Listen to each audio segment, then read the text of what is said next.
चरण अनुराग रे तेरी अच्छी बनेगी।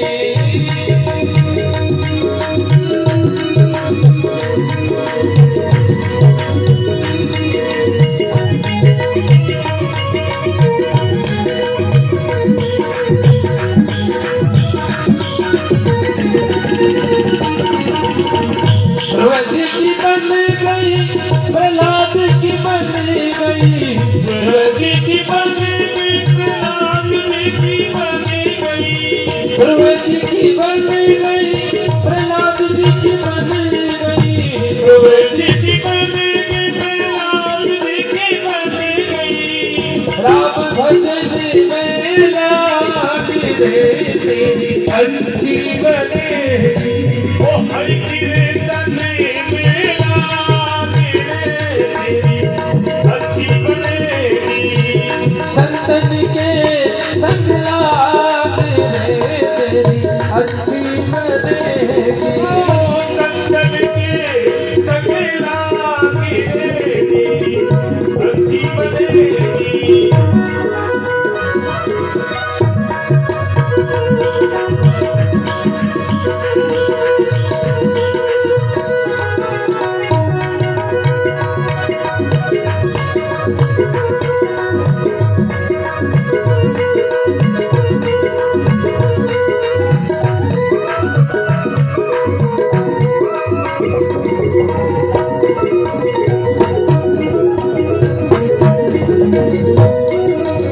अरे काका से तो है हंस बनावे, काका से तो है हंस बनावे, काका से तो है हंस बनावे, काका से तो है हंस बनावे। मिट जाएगी दाग रे तेरी अच्छी बनेगी। मिट जाएगी लेके दाग रे तेरी अच्छी बनेगी। ओ संतन के संग लाग रे तेरी अच्छी बनेगी। संतन के संग लाग रे तेरी अच्छी बनेगी।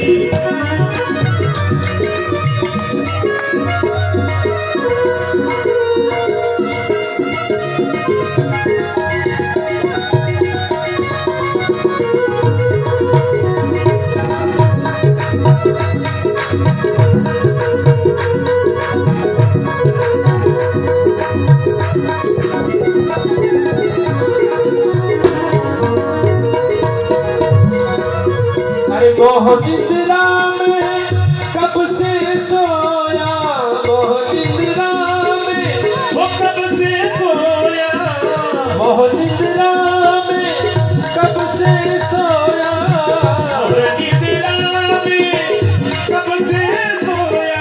अरे जाग सके तो जाग रे तेरी अच्छी बनेगी। जाग सके तो जाग रे तेरी अच्छी बनेगी। रामचरण अनुराग रे तेरी अच्छी बनेगी। वो संतन के संग लाग रे तेरी अच्छी बनेगी।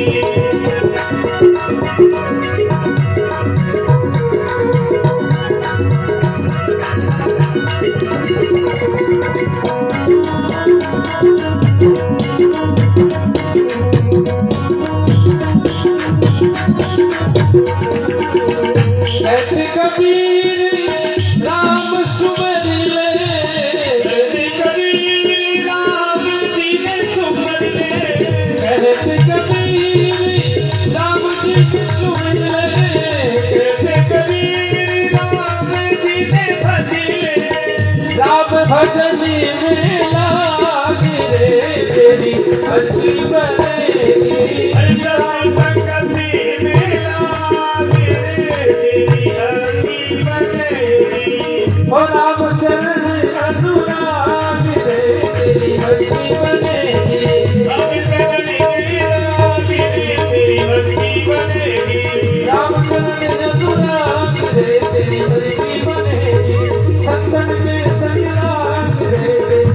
अच्छी बनेगी, वो तेरी अच्छी बनेगी।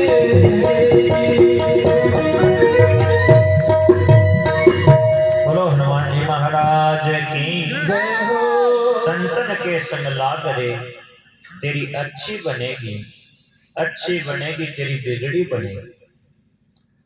लागने का मतलब ये नहीं कि घर छोड़ के उनके साथ ही चले जाओ कि भाई संतों के संग लाग रहे तेरी अच्छी बनेगी। लागने का मतलब ये है कि उनकी बात मानना, बात मानना ये संग है। बात नहीं मानोगे तो कितना ही साथ में हर समय साथ में रहो, साथ में कहीं चले जाओ ऋषिकेश हरिद्वार तो भी कल्याण होने वाला नहीं है। और हजार, क्योंकि बात मानने से लाभ होता है, बात मानने से फायदा होता है। और बात नहीं मानेंगे तो हजारों कथा सुन लो, सत्संग सुन लो, कहीं संतों के साथ रहो, यदि बात नहीं मानते तो कल्याण होने वाला नहीं। इसलिए बात मानने से फायदा होता है, बात मानने से लाभ होता है। जितने भी साधन हैं वो तो सब ऐसा समझो फूल है, फूल। और सत्संग मिल जाए ना तो ये फल है, फल। सत्संग मिल जाए तो समझ लो भगवान ने ये फल दे दिया। सत्संग की अपार महिमा है।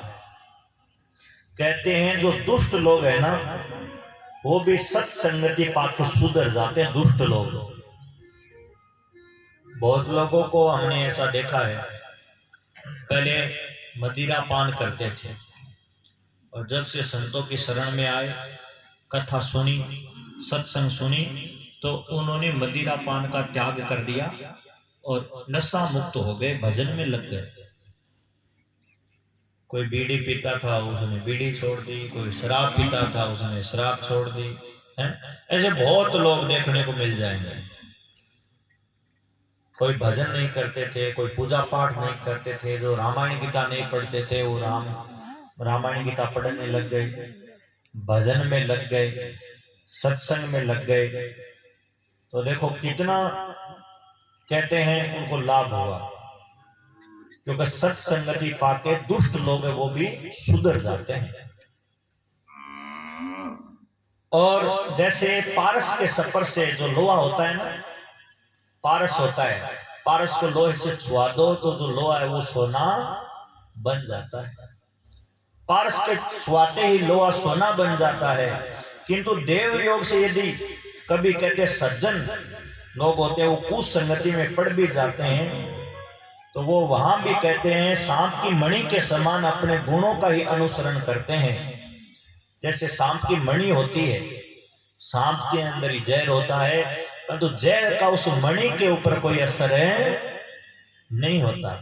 जैसे कमल का फूल होता है ना, वो कीचड़ में खिलता है तो कीचड़ उसके ऊपर नहीं होता। ऐसे सज्जन लोग थोड़े समय के लिए यदि कुसंग में पड़ भी जाए तो भी कहते हैं उनका सज्जन लोगों के ऊपर उन दुष्टों का कोई असर नहीं होता है, कोई असर नहीं होता है।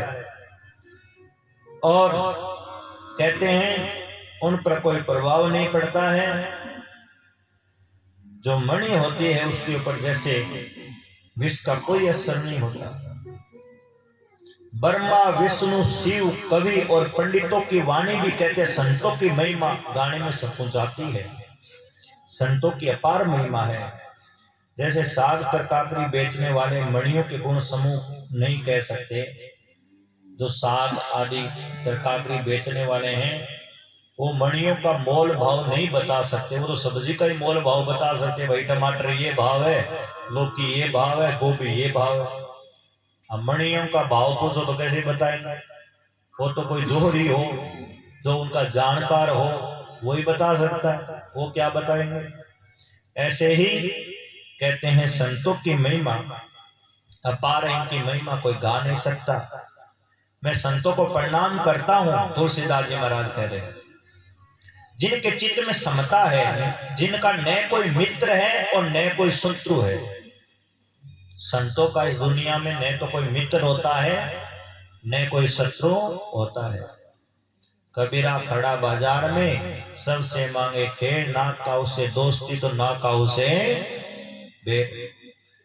कहते हैं उन संतों को मैं प्रणाम करता हूं, उनके चित्त में समता है, न कोई शत्रु है न कोई मित्र है। जैसे अंजलि में रखे हुए सुंदर फूल, एक हाथ से आप फूल तोड़ो और एक हाथ में रखो, तो जिस हाथ ने फूल को तोड़ा उसको भी वो सुगंधित प्रदान करता है, जिसमें रखा उसको भी सुगंधित प्रदान करता है, समान भाव से।